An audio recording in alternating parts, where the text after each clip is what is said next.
正经最前线，无马看中国，我是美国外景主持人程晓农。今天很荣幸呢，我能在新泽西州邀请到哥伦比亚的资深教授李安友教授来接受我们的采访。李安友教授是美国哥伦比亚大学的资深的政治学教授，同时他也是著名的中国问题专家，这个是当之无愧的。这个大家从他的一口流利中文中能够看到，说美国的中国问题专家，他们对中国对台湾的了解是相当深的。我希望说，这个我们的观众朋友们看到了这个节目以后，能懂得说如何从美国的角度来看我们面临的台湾当前的各种问题。那么下面呢，我们也请李安友教授，为我们的台湾观众说几句话。谢谢大家好，我很高兴跟你们交流，希望尽快能够到台湾跟大家见面。好，我想很多台湾观众会很期待李安友教授将来有机会访问台湾的时候，和大家见面。我想节目组也会再次邀请李教授去这个节目组，然后通过我们的节目和大家更多的交流。今天我们的采访呢，是围绕着李安友教授的一本书开题的。这本书是李教授多年前写的，书名是《寻求安全感的中国》。这个题目本身好像就是带有一些悬念，里面有很多很多的这个可能性在里面，也有很多很多的问号在里面。那么我们就想从这个可能性和问号里，先向您请教一个问题：您写这本书的时候，那时候中国还没有崛起，是吧？ Actually， 我写那本书的时候，我跟另外一个朋友也同时，我们一起写那本书，他的名字叫做 Andrew Scobell。我们出版那本书的时候是2012年，所以中国的崛起已经开始了。应该说，中国的比较戏剧性的崛起从90年代开始。这个8964之后，邓小平这个南巡讲话的时候，1992年，中国的非常快的崛起已经开始了。但是到了2012年，为什么中国还要追求安全？可能是一个问题，因为它不是已经非常安全吗？我们的分析是说，从北京的角度去看它周围的这个世界的话，它不感觉安全。它在4个方面不安全。一个方面是，在它的这个边界之内，它不安全的理由有2个。不知道我这个说法是说的太长的，但汉族的这个大多数人口的大多数的汉族人，他们经过了非常快的一个现代化的过程，所以他们的意识形态也好，他的生活方式也好，都不稳定。少数民族的话，特别是新疆和这个西藏自治区的少数民族不太爱做中华人民共和国的公民，可以说他们不非常满意，所以他们也是一个不稳定的因素，而且他们都跟所有的国内的不稳定的因素有国外的联系。你比方说西藏跟印度，这个乌维尔跟这个德国、美国、土耳其，汉族的话，他们也有很多外来的因素。你比方说 Kentucky Fried Chicken 或各大的学位等等之类的，所以这个内地也不稳定。那么周边的国家有很多，有24个国家，我如果记得对。而且这个周围的24个国家没有一个可以说是中国的一样的文化，或者一样的这个战略利益。有一个盟国是北韩，那么北韩作为一个盟国是一个问题，而不是一个帮助。有一些非常大的国家或者有权力力量的，像日本、印度，有些小的国家也是引起一些不安全感，像缅甸，它是一个不稳定的因素。这个是第二个。第三个是说，离中国近的一些地区，像North Asia，Northeast Asia， 东北亚、南亚，都是非常复杂的。有很多国家，你比方说南亚，那个东南亚有10个这个 ASEAN， 10个国家。最后的问题是美国。美国到处有美国的兵，到处有美国的经济力量，到处有美国的怀疑这个中国的政治模式的正当性等等。所以从北京的角度去看，它面临很多很多的安全问题。而尽快要形成足够的经济力量和军事力量和软实力的力量去面对这个各方面的挑战，但是一直不感觉足够的安全。那您觉得说，中国的话，如果它设法和周边国家建立更多的经济联系，这实际上它已做了。然后也发展更多的互相的信任，更多的互助，然后在制度上逐渐接近，是不是他就可能获得安全感？或者还是说随便中国怎么样做，他都不会有安全感？中国的问题是说，他习近平上台下位之前，他们开始这个一带一路的这个经济的这个项目，这个计划的目标是您刚才说到的，就是说跟周边的国家和包括一些更远的国家建立一些互助的或者这个两方都有利益的一些经济关系。这样的话，希望可以形成一些友好的关系，但是实际上这个结果是这个opposite， 是相对相反，正好是这个结果正好相反，就是说，出了一些特别，你比方说出了一些例外，像柬埔寨，柬埔寨的话，它好像非常愿意依靠中国，而排除西方的任何影响，但是一般的话，你比方说越南。Australia， Singapore 等等之类，越有或者欧洲的各国越有中国的经济的presence， 经济的存在，也有中国越有经济力量，他们越不信任中国，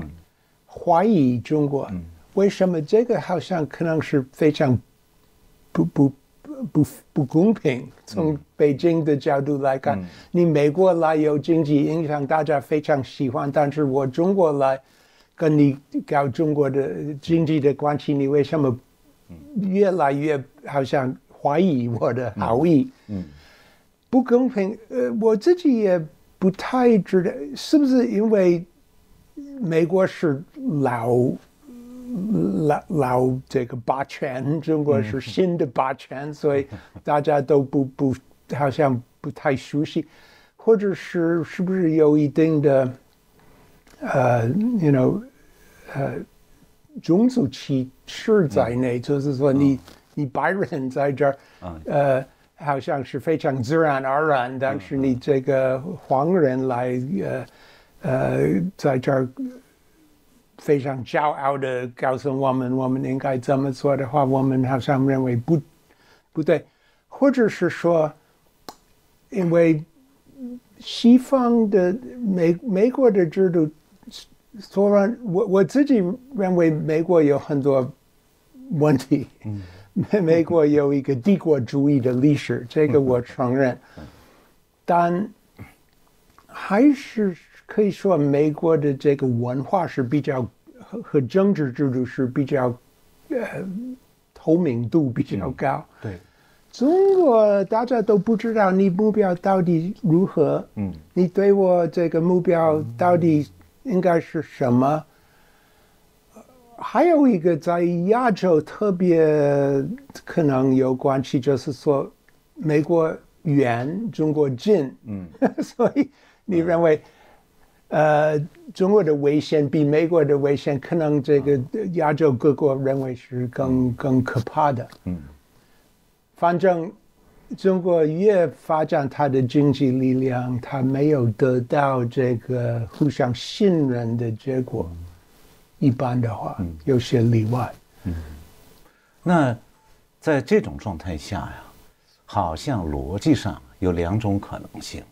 一个就是中国继续发展经济，但是绝对不要去让别的国家感到中国的发展或者成长会对周边国家带来压力，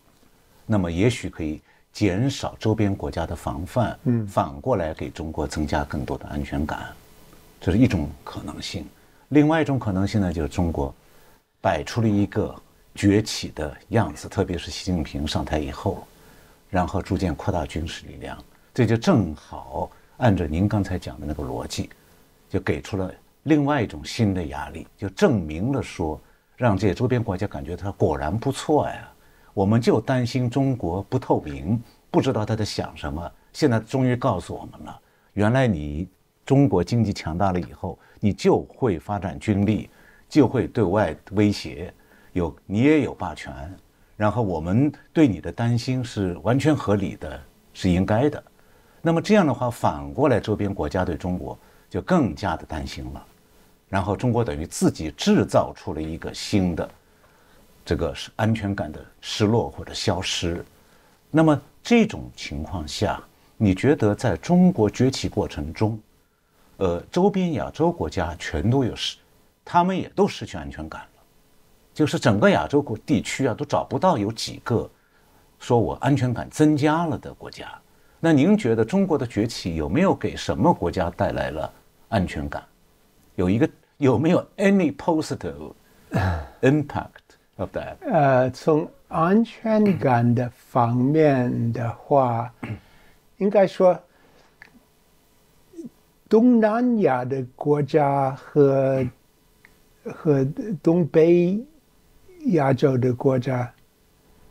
我现在不说印度，暂时不提印度，但是也暂时不提俄罗斯，就提那个从朝鲜、日本一直到印尼、越南这个地区的话，他们都面临一个问题，就是说他们生活在美国和中国的中间，对，里面一个夹缝，而且美国和中国形成一个，美国说，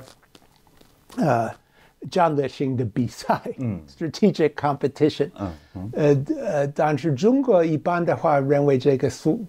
客气话，实际上它的意思是说 containment，遏制，right？Is that containment？遏制中国，反正这个关系越来越坏，中美关系越来越坏，我自己认为是一个自然而然的现象，因为中国崛起之后，美国当然不舒服，所以他们很难，这两个大国很难找到一个和平共存的一个格局。那么这样的话，你别的国家包括日本在内，日本非常经济的话非常强，或者越南是军事方面很强，包括这种国家，印尼人口大，包括这种并不小的国家的话，他们也不会有什么安全感，因为他们住在这个不安全的地区、区域，就就不会安全。那么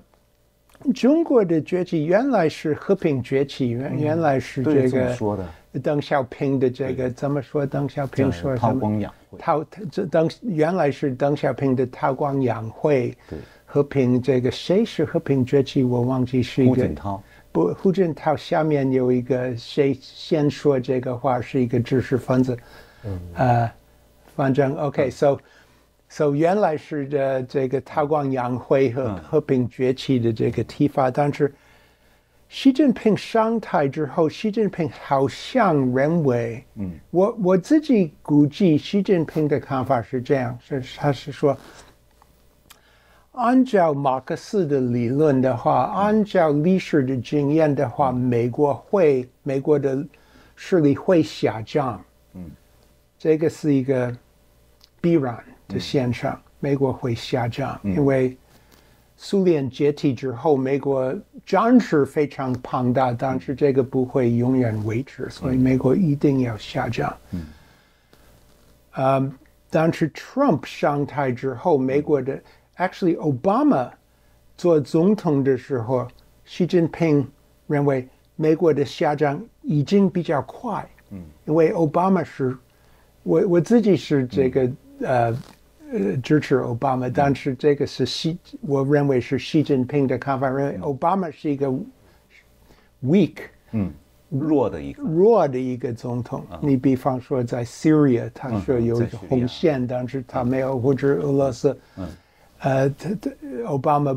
效果不大。习近平说美国的下降是比我原来认为更快。那么 Trump 上台之后，美国的下降真的很快。他去这个打碎我们所有的联盟的关系等等，他的外交政策是非常失败的。所以习近平的想法可能是说，现在是时间，我们不要慢慢走，我们要加油，抓这个机会，习近平扩展我们的势力，叫做撸起袖子干。看这个机会，卷起袖子来，开始做。So 这个就放弃这个韬光养晦的这个政策，而开始出来，come out of the closet， 从这个壁橱里爬出来了，爬出来，从壁橱爬起来，说我是一个大国，我对于世界的这个制度有我自己的意见等等，我也有一个非常庞大的一个合作的国家，Putin 俄罗斯，我们俩是两个大的国家，我们可以影响全球，这个是习近平，而且这个好像是习近平的这个人格，他就是一个这么一个强人的心理和思维方法。您觉得对美国的精英来讲，知识精英也好，政治精英也好，军事精英也好，他们有没有在比奥巴马之前更早一点预见到是中国可能取这样一种立场和一种行为的 model， 一个 pattern， 这种他们预见到过没有？很少有人这样，我自己也没有，因为一个是说美国的精英和有一个说法说这个engagement has failed。engagement I forget what it is。应该是 engagement 是交往啊，不是交往，交往engagement 是一种。Anyway， 从 Nixon 一直到 Obama，你可以说美国的决策者认为我们应该跟中国建立一个友好的关系、合作的关系，帮中国发展它的经济，帮中国现代化。这样的话，中国可以攀岩有一个决策者叫做Robert Zoellick， 在 Bush DR。当总统的时候，他是小布什当总统的时候，这个 Zoellick 是国务院里面的一个有一个提法说，叫做 responsible stakeholder，就是说，我们如果跟中国合作，如果帮中国现代化的话，中国会接受美国做老大的所谓的 liberal international order，自由主义的国际秩序，中国会认为这个秩序是有利于中国，所以中国会变为一个 responsible stakeholder，一个负责任的一个跟这个秩序有意思、有利益的维护者。我不认为那个比较高层的决策者希望中国会变为一个美国模式的民主国家。可能有一些一般的人或者一部分的知识分子有这个希望，但是最高的决策者就认为中国会不反对这个既定的秩序、国际秩序。我自己也是这样认为。我认为，因为从利益的角度来看，中国对于这个秩序，他得到很多利益。我们也underestimated， 我们也低估了中国的经济发展的可能性，会不会发展那么快？我们90年代认为这个发展要经济方面、技术方面，你不能发展那么快。我们是第一，我们后来也会是第一，美国会一直在前面。这个是低估中国人民的他们的聪明，和他们的可以说他们的野心，so 这个是一个错误，低估了他们，而且我估计可能我们还低估中国，这个很危险，因为西方还有很多人认为中国的技术，因为中国没有学术自由，之所以它不可能发展最优秀的技术，因为中国是一个专制的制度，所以它不可能有最好的创新，因为中国有专制的制度，它的领导会犯一些政策的错误，之所以中国早晚会碰问题。因为中国的经济有太多的坏债，它会崩溃。就是说，您讲的这些问题都存在。问题存在，但是用这个问题的存在来让自己感觉更舒服，是一个错误，很危险。那么，您如果是站在一个学者的立场上，如果现在让您换一个角度，站到北京比方说你现在在北京，你从北京天安门的广场上看美国的时候，您觉得中国这个快速的用军事扩张的方法来崛起，它能从中得到些什么呢？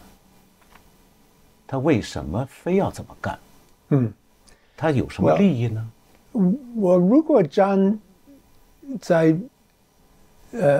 你说在天安门，我如果在中南海里面，对，中南海里面，我如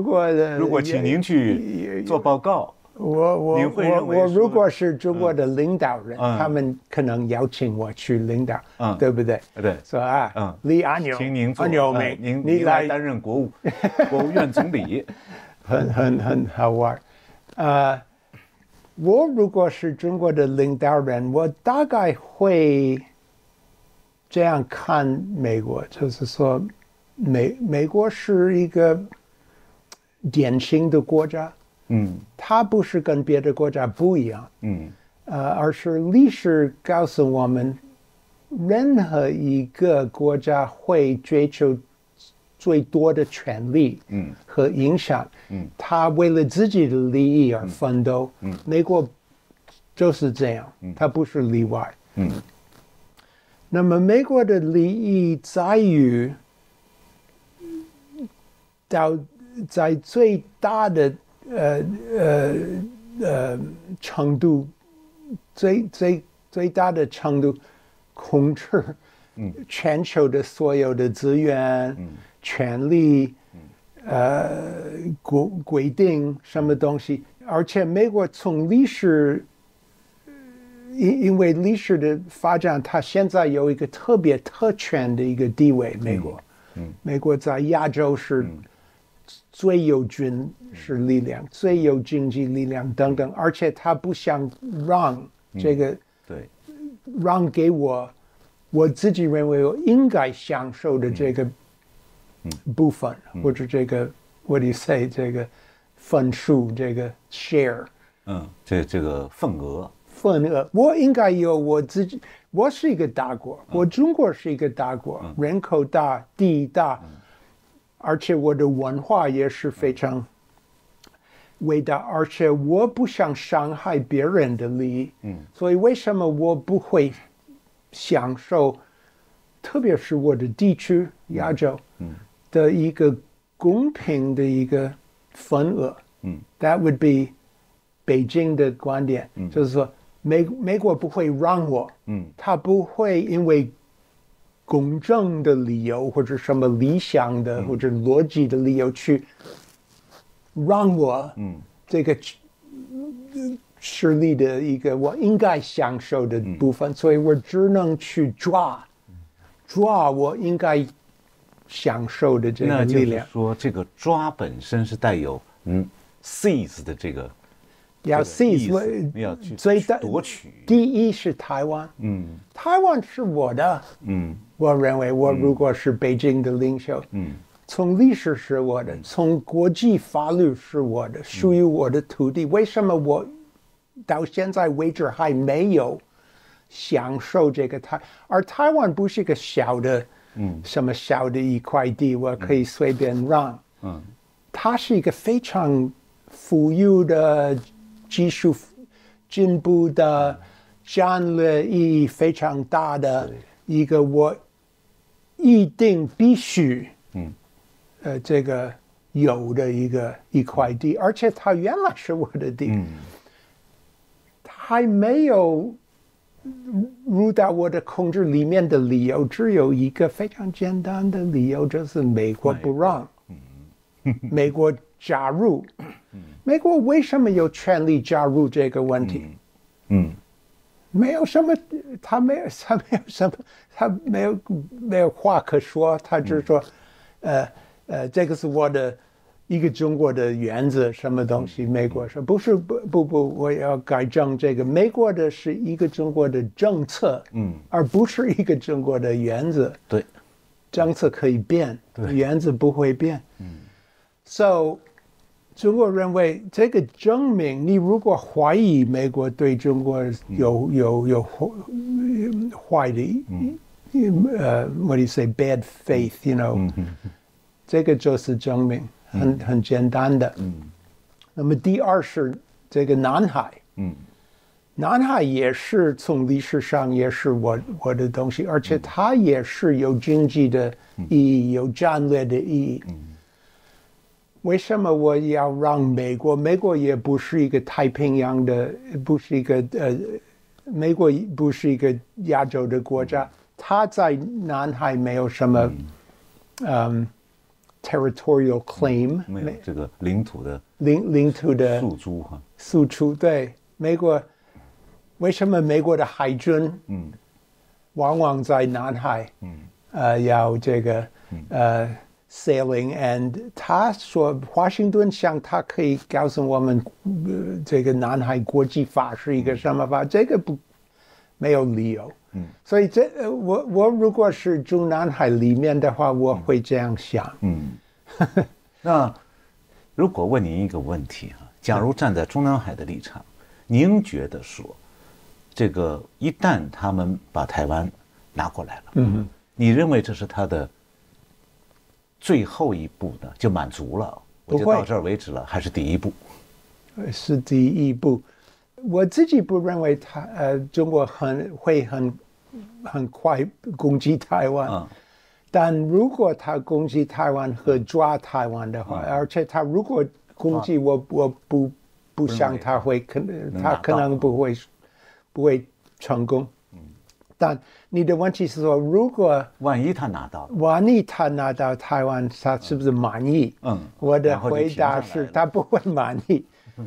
还有这个钓鱼台的问题，还有跟印度的这个领土的问题，但是最大的问题是，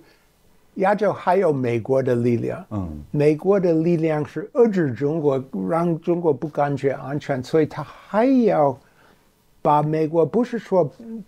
不一定是100%把美国赶走亚洲，但是他要代替美国在亚洲的影响，他一定要做亚洲的老大。如果在亚洲能够做到老大的话，他还有很多别的问题在别的地方。一个是说他的经济是非常依赖别的地方，非洲、南美国、南美、中东等等的地方，因为中国的进口和出口，都是非常大，而且它都需要这个海运的安全。海运的安全是包括印度海，对，还是包括太平洋。所以你可以说，我们如果在历史上像美国提出一样的问题，就是说你美国如果能够拿到，比方说中美或者这个 Cuba 或者什么，你会不会满意？回答是美国一直没有满意，因为国际权力是这样，你一直不满意，一个国家的安全感，永远是感觉不安全，这个是国际政治的一个悲剧的一个现象。实际上您刚才谈到的这里的时候，已经和您前面提到的寻求安全感的中国这个话题，我们开始谈的时候已经又挂上钩了。就是说，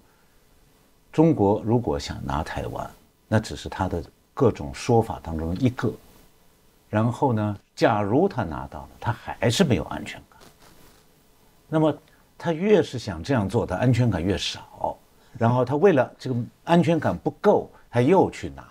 那这个结果就会说他永远是一个没有安全感的状态。对，然后因为没有安全感，他就不断的要对外扩张。That's right， and 美国一样，对，俄罗斯一样，所有的国家，有这个mechanism， what do you say？ 这个动机机制，这个机制，对。那么，有没有什么中国内部的社会力量可以来纠正这种方向，让中国创造一种比较自由民主的制度，使得说中国成为一个这个国际社会当中一个自由民主国家的成员，因此呢，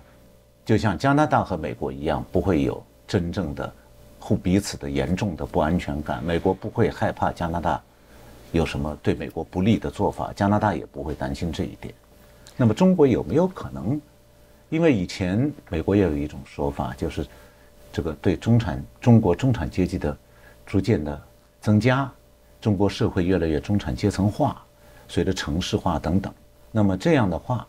这个中国就会自然而然地接受自由民主的价值观，然后中国就会发生积极的变化。那么现在看来呢，这个变化一直没有发生。对，相反的，相反。我是这样觉得，我如果从长远看，而我不知道这个长期是多少年，50年、70年，我不知道。在未来的长期我认为中国会变，因为共产党面临一个矛盾，就是说他的目标是发展中国，让中国的老百姓的生活水准提高。你越提高他们的生活水准和教育水准和这个生活的期望和要求的话，你越形成一个民主机制的基础。对。所以这个是未来的事情，但是客观的未来的话，我不看到这个转型会发生。一个理由是说，中国的中产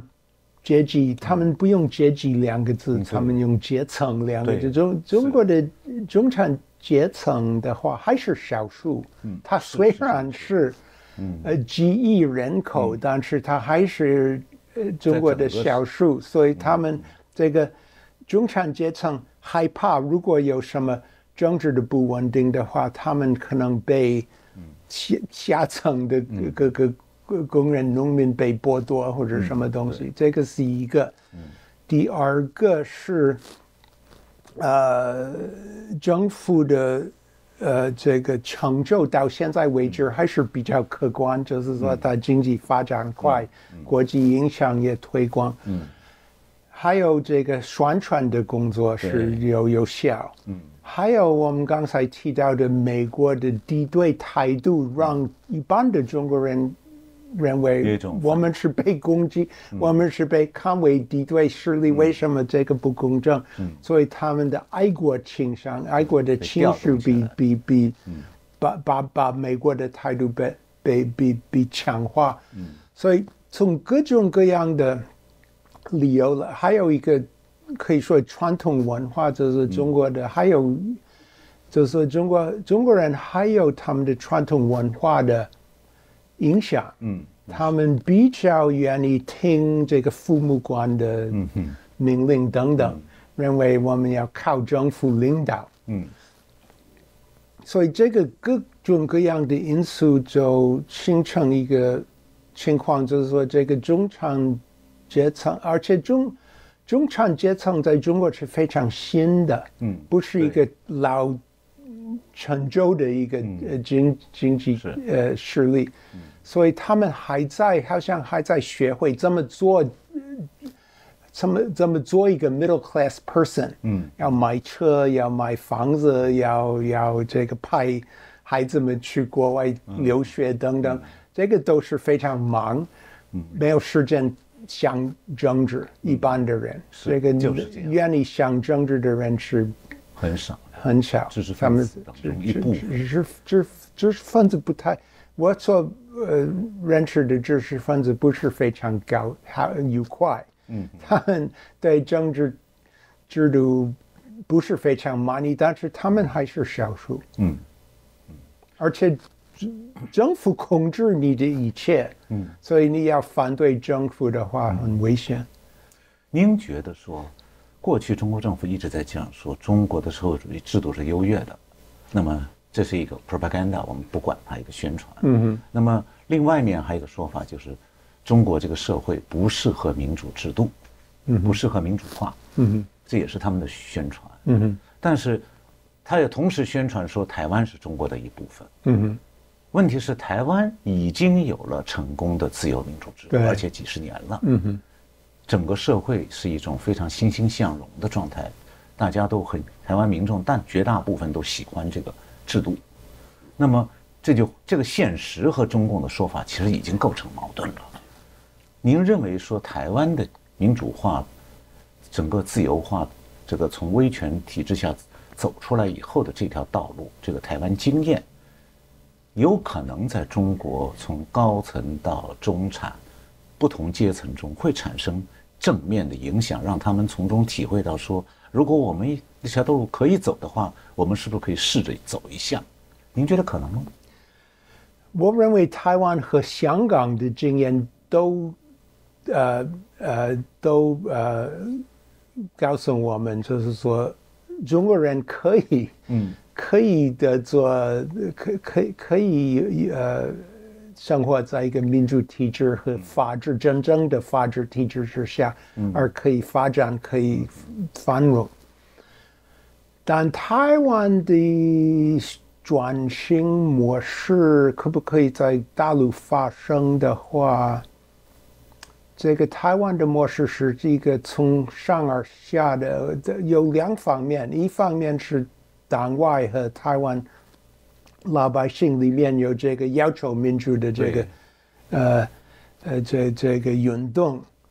这个运动的存在是比较长期，而它越来越强。中国的话到现在还没有这种，也有时候会发生一个小的运动，他们马上抓他们。或者放在监狱里面，像徐志勇，或者赶他们去这个国外。我现在，你比方说，现在在上海，因为这个疫情，他们关闭隔离多少人在上海 ，you know 的几十万人，不是几十万，几百万人。那实际上就是如果说是被住在家里边隔离起来，那就是上千万人。他大概 OK，yeah，so 现在在上海隔离，几千万，对不对？上海一共人口是2600万，2600万都被隔离起来，都被关闭。而且他们现在很angry，很愤怒的。他们现在很愤怒。这个会不会一直到一个要求民主的一个运动？我不可排除，但是也不可不一定会说这个会发生。OK，so 台湾的模式有两方面，一个是从下而上的要求，但是我自己认为最关键是从上而下，之所以有和平的转型。对，这个是蒋经国决定要让民进党合法化，后来就一步一步的发展，和平的发展。这个在大陆会不会发生，取决于党内有没有一个民主派，有没有一个要走这一条路的一个派。我现在看不到这个里面有这个派，不排除在。因为共产党人口很大，不排除在里面有些党内的知识分子或者党内的改革派，或者过去像饺子一样，想多少迈一步向民主的方向发展，但是在真的手里有权力的这个高层，我看不到有这种人现在。对，未来会不会有，我们没有办法知道。实际上您的这个结论说明了一点，台湾很多民众是希望说台湾经验给大陆一个启发，让大陆多了一个选择，也许他会往那个方向走。您给了一个更明确的结论，关键点不在说这个经验在不在台湾，或者说有没有这个台湾经验，就算有这个经验，取决于说高层有没有像蒋经国这样的一种领导者，他愿意追求一种政治的开明或者说开放，但是这个希望我们到现在我没有看到。而蒋经国有他的特别的理由，为什么选这一条路？一个是说他自己有严重的病状，他知道他不会活很久，他在国民党里面的这个专制派，他看不到有一个合适的接班人。另外，他有美国的压力，美国的压力在大陆价值不大，在台湾，因为台湾是依靠美国，这个美国的压力是很重要的一个因素。而且当时的外省人越来越少，在国民党里面，对，本省人越来越多，对，所以台湾的一些特殊的因素，大陆没有。没有，也就是说，讲台湾经验，也得老实承认，台湾经验有它的特殊，有它的特殊，不是可以很容易搬到其他国家，甚至也不见得能搬到大陆去。对，我是这样认为。你过分的简单看台湾的模式，太理想的认为大陆会一样，应该是不准确。那非常感谢您今天在这个时间为我们提供了很多非常有价值、很精辟而有相当深度的这样的分析，给我们上了一堂课，也让我们的观众朋友们有机会听到哥伦比亚的资深政治学教授李安友先生，他今天在为我们分析当今的世界局势、亚太局势以及台海两岸的关系。我们感谢李安友教授参加这个采访节目，同时也感谢我们的观众朋友们收看我们这个节目。我们今后希望能继续给大家带来精彩的采访。谢谢大家，谢谢李安友教授。 You're welcome。谢谢我们的观众朋友们，大家再见。